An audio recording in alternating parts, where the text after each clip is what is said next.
sense. It's so hard. It's so hard. But I mean, so when you say like, I'm really glad that I was able to hold that space and hang out in that space for a little while, how was that helpful for you? How was that rewarding for you in your journey? I mean, so like through grad school and then teaching, a couple of years later for a couple of years.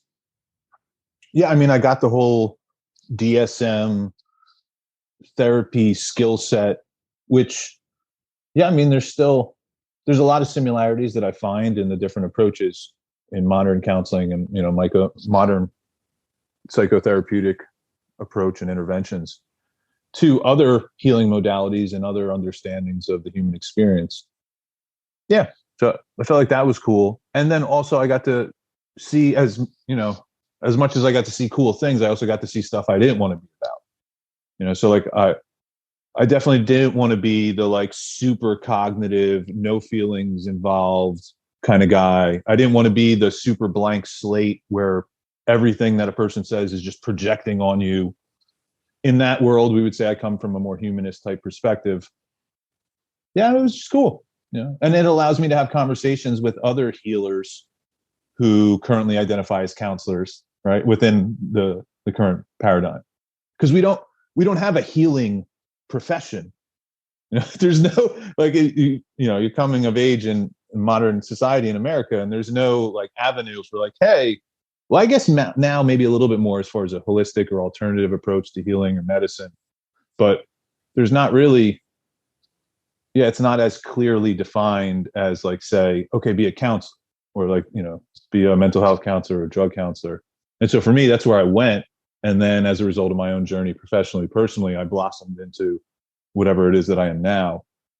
So it feels cool to be able to then have conversation with you or with other therapists or with other mental health professionals. And it's like, yep, yep, I know about that. Yep, that was cool. Yep, that wasn't cool. Yep. So yeah, the good, the bad, and the ugly, man. But you're right. There really isn't like kind of a direction you can go to be more sort of like holistic and I think really experiential. It's kind of like, well, it's like all right, counselor, therapist, psychologist, etc. Now, I think what I see now popping up more is a lot more people who are going into what is called like coaching, right?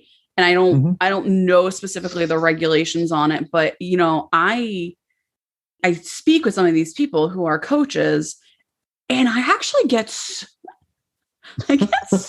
pissed. And you want to know why I get so pissed?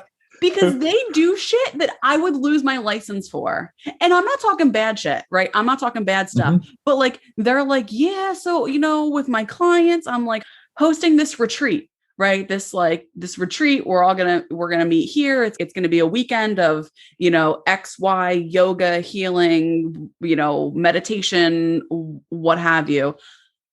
I would be in jail. I mean, okay, I probably wouldn't be in jail, but I would get in so much trouble because that's considered a boundary violation. I am pretty good friends with one of the like this person who is a coach. And she's like, can't you have some of your clients like on a retreat? And I was like, no, absolutely not. I get so jealous because I feel like I'm like, I should have just been a coach, because in the coaching industry, there's room for a lot more of that stuff. Yeah. Yeah. Yes. Also, I don't know. I feel blessed where I'm at now because I have the very specific and in-depth training that we're afforded as licensed mental health professionals. Totally.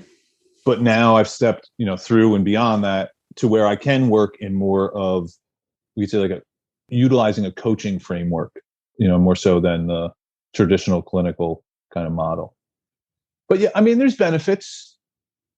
Like my brain keeps going to like, I don't know that I need to like sing Kumbaya and roast s'mores with my heart surgeon. It's like, no, just go do the thing. And then we don't have to hang out anymore.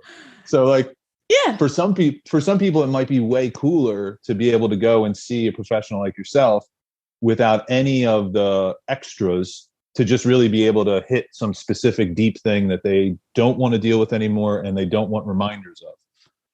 And so, yeah, like I guess I can see the value of it.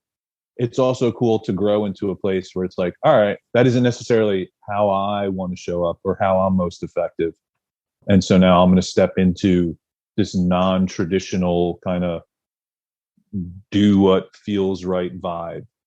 But again, I mean, I have the varying ethics also drilled into my brain. So I'm aware when there's a gray zone or there's like, oh, okay, that's a boundary. How do we want to handle that? Or, yeah. Yeah. The other thing too, I would throw out is that coaching is a different way to work than counseling. But even within the clinical world now, I got to see a lot of the more experiential stuff that's starting to become more accepted, more empirically supported, as far as like psychodrama, sociometry, and a lot of the more experiential stuff. So it feels like psychology is figuring some stuff out, but they're not the only game on the block. Yeah, no, I think the psychology world is definitely making steps in the right direction. I think we're trying to break down just the like symptom management, because I think for a while there, it really was just about like symptom management. Mm-hmm. My passion is always to like go beyond that. Like I'm like, I just always want to dive so much deeper than symptom management. Yes, I'm with you. The other thing that's dinging in the back of my head is also just like if somebody's coming with trauma, like if we have like acute trauma or active trauma in our system and we're looking for support or help, or we want to do some work or we want to find some relief, we should do our homework. Because while the coach might be really cool, like, oh, I want to coach and a lifestyle coach and I want to go on retreats, like that might not be the most appropriate individual, or that individual might not have the education or the training or the experience to be able to go to the depths, to be able to hold the space, to be able to go through protocols like EMDR. So, yeah, it just felt like an important thing to throw out there. Yeah, absolutely. Have you ever done EMDR? I personally have not. No, I have not either. I'm just an old school exposure guy when I do that stuff. It's like, listen, you got to feel it. Yeah. Let's create the containers and provide the skills. Like everything that we go through. But ultimately, at the end of the day, you got to lean in to the thing that you're running from if you want your experience to change. Can you expand on that word that you just said, container? Because I think that's really important too when it comes to trauma work. Oh yeah, you got to have a super firm, super solid container to be able to go deep. When I was working at the treatment center in Nashville, I was very clear with the guys. I'm like, look, I'm going to be soft. I'm going to be present with you. We're going to do a lot of mushy, emotional related stuff. And we can do that work because there is a very firm, solid container around it. And if anybody comes to challenge that container, you're going to get a whole different version of Drew that shows up. Because like being the threshold guardian is a much different role than being the facilitator of deep healing. And so, yeah, I mean, that's why, I don't know, residential settings in some ways are the most ideal environment to go as deep as possible, because there's a lot of outside noise that's turned down and a lot of support that's turned way up. Absolutely. I think that's one of the biggest appeals for residential, is that, right, all that stuff can come to the surface and it's like you're safe. You have all the support. You have as much support as you can possibly get. Mm-hmm. Yeah. I like the idea of being able to do the work outside of residential, but I also acknowledge that with some types of trauma, sometimes I feel like my healing would have catapulted itself. Like I would have healed a lot faster if I had just gone to residential. There's definitely, yeah, I mean, now again, my most recent experiences are at that level of care, so I'm a little biased, but right. Yeah, I mean, there's a way to make a lot of progress and improvement in a short time period when the person doesn't have to deal with all of the life responsibilities, go in and out of the treatment setting or in and out of that like supportive container. When they're just in it, it's like I watched a slow cook happen. And then when it was time to go a little bit deeper, it was much easier to get there when folks were, spending a week or 2 weeks or 6 weeks in a controlled environment with supportive staff around the clock and a community vibe. And the work we did in Nashville was really, really cool. I was just going to say, like, before I had gone there, I was always a little like gun shy about working with trauma, because like I got trained mental health, but most of my background was with addiction. And so I was good at like doing the addiction flavor. And as I, continued my own journey and also working with folks, it's like, oh shit, this addiction stuff is the surface. Like underneath is trauma. And so, yeah, going to do the work in Nashville was the first time I'm like, all right, I'm going to go do trauma work. And I was a little scared at first because I'm like, all right, but it was so cool, man. And so, yeah, so amazing, it's to beautiful. be a part of that. Yeah. It's absolutely beautiful. I love that experience for you. To me, that shows the growth, and it's kind of like what we said right in the very beginning, which is even when you think you've got it all, you don't, right? There's always something else that comes up. And I think even you, like you said, at 40, right, you're still having these moments of I think significant growth, significant turning points. Totally.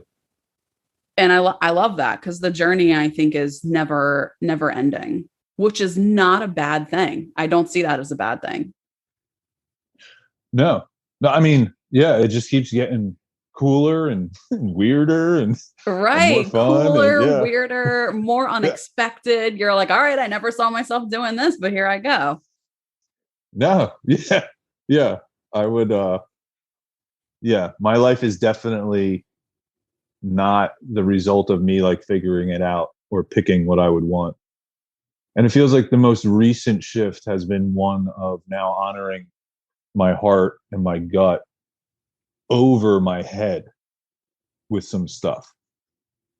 So working down there in Nashville, I mean, 6 months working, acute trauma, it takes a toll. As rewarding as it is to see all this beautiful growth and change, transformation, it still takes a toll to be in that space and to be, supporting folks. So yeah, hugely. So my heart and my gut were kind of all right. Yeah, there was a natural lull in the census, the census dipped a little bit, and my heart and my gut were all right, now's the time to, take a break, go to something new. But my head was still trying to figure out why everybody should do their jobs better and why management didn't know what they were doing. And I need to figure this out. And, I was still caught up in dramas in my head, but my heart and my gut, were exiting the building. And it felt like one of the first times in my life where I didn't let my mind or my brain or my thoughts be the final gavel on a decision. I just leaned in with the heart and the gut and put in my notice and started to look at plane tickets. And it's weird, man. It's so weird. But it's cool. It seems like it's the next chapter, so I'll roll with it. It feels like it's how we're meant to live, right? How much more peaceful would we be if we just followed our heart and our gut wherever they took us and turned off the noise in our head and was just right, would any of us choose to do the same thing for the next 40, 50 years of our lives? Would any of us? Who knows? Right? I get what we're creatures of habit, but if we turned off the noise in our head, what level of experience could we turn this up to, the human experience? Mm-hmm. It's a cool question. I mean, the moment I started doing that was the moment I started loving life so much more. Which was I'm getting out of my head and just doing what I want, right? For the longest time, I had this pull right in my head of I have to stay in New Jersey. I have to stay in New Jersey. It makes sense to stay in New Jersey. I was born and raised here, but my heart and my gut were you need to get out. You need to get out of New Jersey. And I think I just got to a point, and this was actually fairly recently over the last couple of months, where I was fuck this. I can't be in this space of my head is telling me it makes more sense to do this, but my heart is no, it actually, you are meant to do this shit instead. And I've just been rolling with it. And I'm all right, we're leaving Jersey. Goodbye, New Jersey. I'm changing things up with my career because it's just what my gut is telling me. So yeah, I feel that's the best nugget of advice, is to try to turn the noise off in your head. Well, and I would offer that maybe it's not turning the noise off, if that doesn't like resonate for somebody. Like if you can do that, do that. Or just I turning meditate it down. or just not giving it the same like credit. Like if you were going to do like a play or you're going to make a movie or whatever, certain people's opinions about your movie you would value more than others. And so part of stepping out of systems that no longer support us, or dynamics that are dysfunctional or toxic, is like learning how to like reprioritize what perspective we value, or what truths we're actually going to align with. And I think if we can do that internally as well, where it's like, okay, mind, you're cool and you keep me safe a lot, but like also I want to live.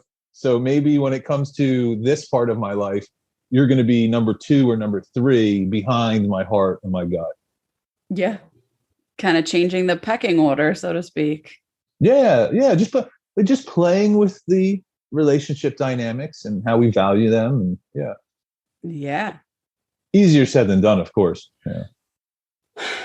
Easier said than done. Absolutely. But you know what I noticed when you really start to tune into your gut, I think I have a better relationship with myself than I ever did before. Like I can truly feel when things are and aren't right for me. Whereas like before I might be like, all right, like, let me think about it. And then I would stress about it for 6 months and never make a decision.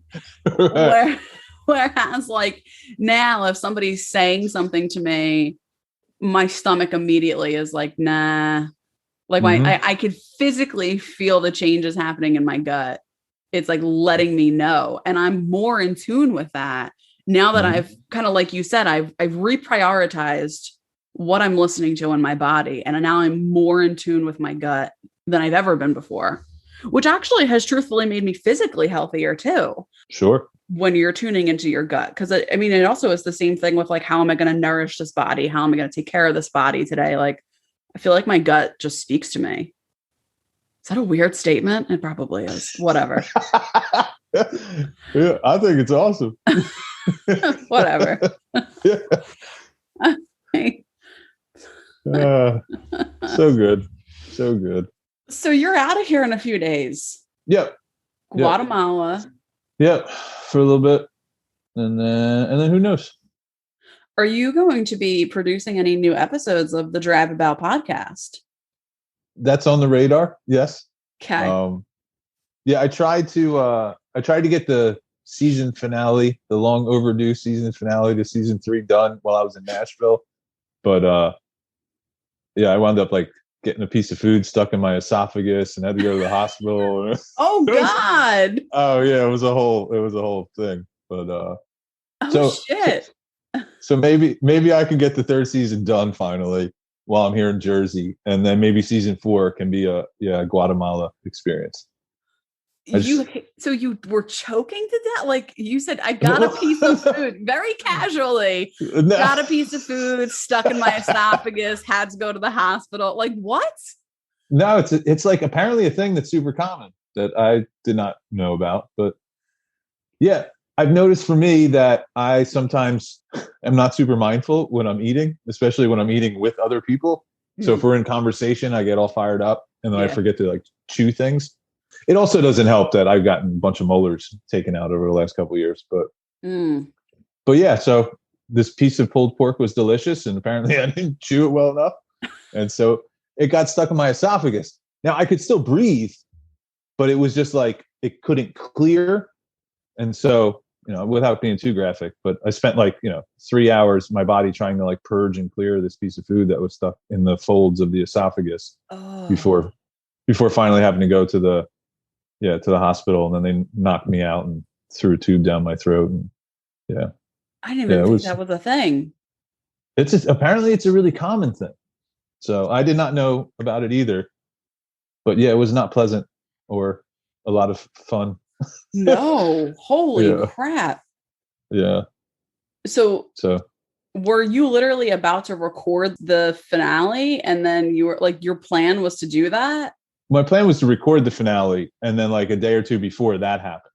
So then I was trying to record the finale, but like I still had like med head. I was all wonky. and my throat was still scratchy because they put a tube down it. So I just, sometimes it's actually really challenging for me to record an episode because the inner critic, like, it's real loud and nitpicky. Well, I was just going to say to myself, like, look at that symbolism, right? I was going to record the season finale and I literally got something stuck in my throat. Like, look at that symbolism. Apparently I should have been shutting up. So that's what I did. Yeah, not the right time. You weren't quite ready for it. You literally had to be in you were like, I picked the hospital. No, I didn't pick the hospital. Life picked the hospital, and I just tried not to freak out about it. I was happy though, because I didn't like get shitty with the personnel there. A lot of times when I'm in like physical pain, because I have some recurrent physical stuff, like I've gotten kidney stones in the past. Ooh. And when I'm in physical pain, I get like mean. And I don't know, and it's less than my best, and I prefer not to treat people like that. So I was very proud of myself that despite the hours of anguishing pain, I wasn't too cranky or ornery. Because that sounds terrible. Although, as an aside, I can't imagine an angry you. Oh well, there is such a thing. Yeah, I just can't fathom an angry Drew. It's not. Well, it's just another thing that's been a part of the journey, because like as a younger being, I would cry a lot and I was sensitive a lot. And then, being in the environment, family system I was in, not having necessarily healthy coping taught or modeled, then that sadness turns into anger. And so then as a teenager and in my early 20s, I had some like white hot rage that would come out of me. And, but then, I also was there for what happened when the rage came through. And so that became part of the wisdom cycle to then help me start to move differently. But yeah, I still like to cuss and throw shit sometimes. Sometimes you need to. I mean, that's absolutely. That's the point that I think that I've been battling with over the last, like, I think maybe like 6 months or so, is just the white hot rage. Like, that's where it's at. All the shit I couldn't feel. And now it is exactly as you said it, white hot rage. I'm much, much, much better now. But catch me 3 months ago, I was like, no, well, it wasn't good. It just wasn't good. But it is what it is. I survived and I have a much better handle on it. I think I never let myself feel anger for largely all of my life. And then like 20 plus years worth of anger just sort of hit me when I turned 29. It was like, hey, I was just like a bear for months until I figured out how to just be with it. Yeah. Yeah. Beautifully. Yeah. Because like some family systems, anger is not an emotion that's allowed. That was my family. You don't get, I mean, my dad was the rager, right? So it's like, he's angry. So none of us were allowed to be angry. So yeah. Even that though in itself it's a beautiful experience, not in the moment, but to be able to look back on it and be like, I was there.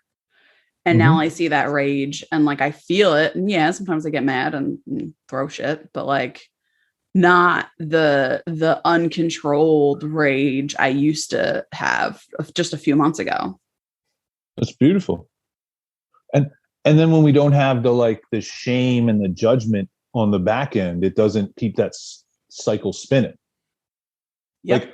Like you said, like if I can get angry and maybe it's not, the best thing, but I don't beat myself up. I don't judge myself. I don't, shame, or then there's the opportunity for something new. But the moment that shame, it feels like shame and guilt and judgment are things that really just keep funkiness in a spiral. They keep you stuck. Yep. Yeah, they're the defenses that keep you from healing. They're the defenses that keep you from like feeling the shit that you really need to be feeling. Absolutely. That's another thing is I feel like I've really kicked like shame, not so much judgment, working on that one, but shame to the curb. Where I'm just like, yeah, no, I threw some shit last night. It is what it is. Nice. I'm not in jail. Nobody's dead. Right. And you know what? I didn't hurt myself. Whereas before, when I had mismanaged rage, right, or like rage that I was always taught not to feel, well, what was I doing? I was hurting myself. Like I was cutting myself. I was taking it out on myself. I stopped doing that. And when I stopped doing that, I started to really feel the rage. But now it's like, you know what? I would rather go through that to get to a point where I no longer feel like I have to cut myself, or I no longer feel suicidal because I'm angry. That's where it's all about. It's a good place to be. Hell yes. So, are you still working with people? Yeah. Okay. So you still have, right? It's helping folks remember. Yes, ma'am. My favorite. That's the best website ever. I just tried to make it as like accessible from as many approaches as possible. I mean, it is. It's perfect. It's perfectly true. Well, and that's been part of my like struggle is like, okay, what am I? Like, what's the title or the label? Am I a counselor? Am I a coach? Am I a teacher? Am I a this or that or the other? And then the other thing that's been challenging is like, okay, what do I actually do? And what I've discovered recently is that part of the difficulty for me is that I actually do different things with different people. So like some folks, I can do almost like a reading with them where they show up and it's like, all right, just tell me stuff and I'm going to give you insights into yourself. And then you can go have fun with that. And we're done, right? It's just like a one-off. Yeah. But then with other folks, I might be support through a certain experiences, through a certain time in their life. And then for other folks, I'm literally taking them step by step and introducing them to themselves and teaching them how to ground in a more mindful, more kind of aware experience. And so it's always been tough. You know, like I see these coaches and counselors on the interwebs and they're like, you know, you have to brand yourself and come up with a fancy label and a logo. And this is what pressure. I do. Oh, yeah. And it's like, well, dude, shit, I do like a couple different things. Right. So, depends. Yeah. It depends on the energy that's between you and that person, right? The interaction, it totally depends. But I love that because I think that makes you more versatile. And it also just allows you to, I think it's also about self-preservation. Like you're able to honor what feels right for you, which is good, right? It's very hard, I think, for some therapists who feel like they have to be mainstream, like I'm CBT. Well, what if you have something that doesn't feel like it's the CBT type of case, right? Like you're able to honor that. So, right, whether it's like spiritual guide, coach, you know, facilitator, whatever it is, it works and it's beautiful. Yeah, it is cool to like settle more into just a self-acceptance where it's like, oh, okay, like this is sort of what I am, not clearly defined, you know, because it's all fluid. But it's all fluid. It could change tomorrow. But I feel like I spent a lot of time in the past trying to invest in being something a certain way so that it was more digestible or receivable for others, and and that just never felt authentic. And so it's like, yeah, here I am. I do what I do. If you want to hang out, that's cool. You know, I'm pretty decent at being able to point at some things or support some stuff. And if we vibe, then we vibe. And I mean, I even think back to the private practice days where it was like, especially if you're accepting insurance, right? It's like you have to do a gabillion sessions a particular way with certain documentation in order to get a couple monies, and just that whole grind. Yeah. It's just like, no thanks. I'm good on that. That grind is, no, it's not something I could ever. I mean, I don't take insurance for that reason because I need that freedom and flexibility for my own sake. Mm-hmm. And I don't want to have to see 95 people because, right, you do all this work, you it's the grind for, I think sometimes I think can be very little money. And then you end up having to see lots and lots of people to kind of make ends meet. And then you just burn out. To be at the hands of insurance companies is not a good feeling. Yeah. Yeah. I always like the idea of doing it private pay. And then like, hey, we can charge you your copay rate. So you feel like, you're getting whatever, but I don't want to deal with all the paperwork. Right. It's way too much work. It's way too much work. And it makes the process, I think, less experiential because it's just more about like sign this thing and I got to sign that thing and I got to submit this thing and I got to call this company. It's like, then you feel like an admin. I'm like, I didn't sign up for this shit. Right. I got to hire an administrative assistant or a clerical guy. Yeah. You can't do this shit. Yeah.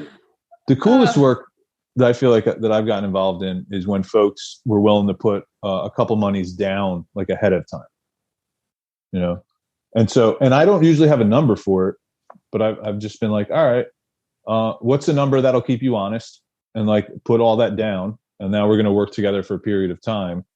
Right. Yeah. Cause it's the monies is one level, but like the way our current society works is if I invest a certain amount of money, I'm going to invest also some effort and some attention along with that. So exactly. I'm looking for people who want to invest time and effort and energy. And when like shit starts to get weird or the feelings start to get uncomfortable, are you going to be willing to lean into that? Because that's where the healing is going to happen. And if you're only paying $25 and you can just write it off, that's when a lot of people disappear from the process too. Right. People aren't nearly as committed. No, they go find somebody else who promises them like, 100% self-acceptance in 20 days with no bad feelings. It's like, that's total horseshit. Right. They dive into a fucking board game of Candyland and they're just like, here we go. It's like, but I mean, it's like, yeah, I guess I get it too. Cause if I'm already struggling, like I don't want to struggle anymore. Like I want a happy ending promised with a bow tied on it. But the reality of healing is that it's, we're going to get to a good place, but we got to do some work. We got to feel some stuff and go through some stuff.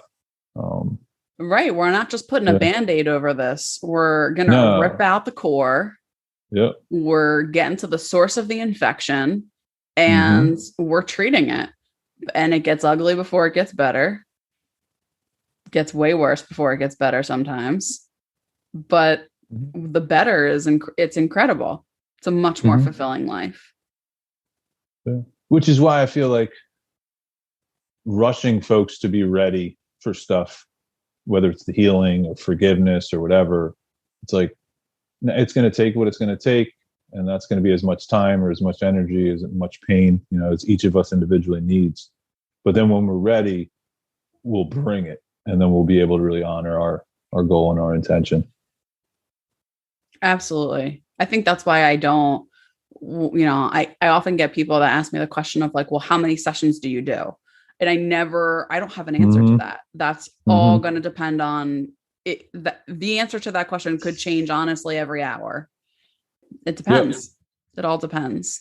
Even at residential, the guys would come in, and I was working with mostly like a men's population. They would come in and they're like, all right, how long am I going to be here? And I'm like, do you just want to check boxes on a calendar or do you want to do the work? Because the work has no timeline. And it could be 3 weeks. It could be 4 weeks. It could be 8 weeks. But if you're here to do the work, the time is totally secondary. Yeah. Right. That's the least important thing here is the amount of time. It's the fact that this is what you're doing. That is the most important thing, is like, just be here. Don't be worried about an end date to this, because you'll get there. I think that, right, it goes back to like, I think the major theme of this discussion, which is what we were talking about earlier, is maybe reprioritizing, maybe turning down the noise in your head a little bit or shifting it. Cause I think that's a lot of like people in their head. All right, how long is this going to take? All right, I know I'm going to be back on, May 24th. And then I'll make sure that I contact so-and-so, let them know I'm going to be back, blah, blah, blah, blah, blah. You know what I mean? It's like, all right, let's take that and let's put that on the back burner. Let's go grab your heart, your gut, and let's bring them up to the forefront here. Nice. So no, I hear you. Well, I'm so happy for you. I can't wait to see what the journey brings you. Nice. You're home now. I feel like there's even been so much change in the last like 6 months. It's been awesome to hear about your experiences. I can't wait. I can't wait to see where you're at when I talk to you next. Yeah. I'll try to be somewhere else fancy or exotic. But somewhere fancy schmancy. Yeah. I can't promise, but I'm gonna request under a waterfall somewhere. Okay. All right. Okay. It might make for poor audio quality though when you do the call. You're right. I didn't think that one through. You could just like be petting a tiger in the jungle somewhere. I'd prefer that. I'm open. So thank you so much for coming on. I, of course, for the listeners out there, I'm going to link Drew's website so you can check him out. Helping folks remember, of course, there's also his podcast, which is the Drive About podcast, which is good. It's, what do you call them? Druisms. You call them all types of things. I don't call them that. I think I made that. Yeah. I think I made that up. I just call them things I say, but other I have coined them Druisms. Nice. So I will link all of that. Thank you kindly. Yeah. This was fun. Thanks. And look forward to chatting again whenever we do again. I know. Me too. Thanks for listening, everyone. For more information, please head over to lightaftertrauma.com, or you can also follow us on social media. On Instagram, we are at lightaftertrauma, and on Twitter, it is at lightafterpod. Lastly, please head over to patreon.com/lightaftertrauma to support our show. We are asking for $5 a month, which is the equivalent to a cup of coffee at Starbucks. So please head on over again. That's patreon.com/lightaftertrauma. Thank you, and we appreciate your support.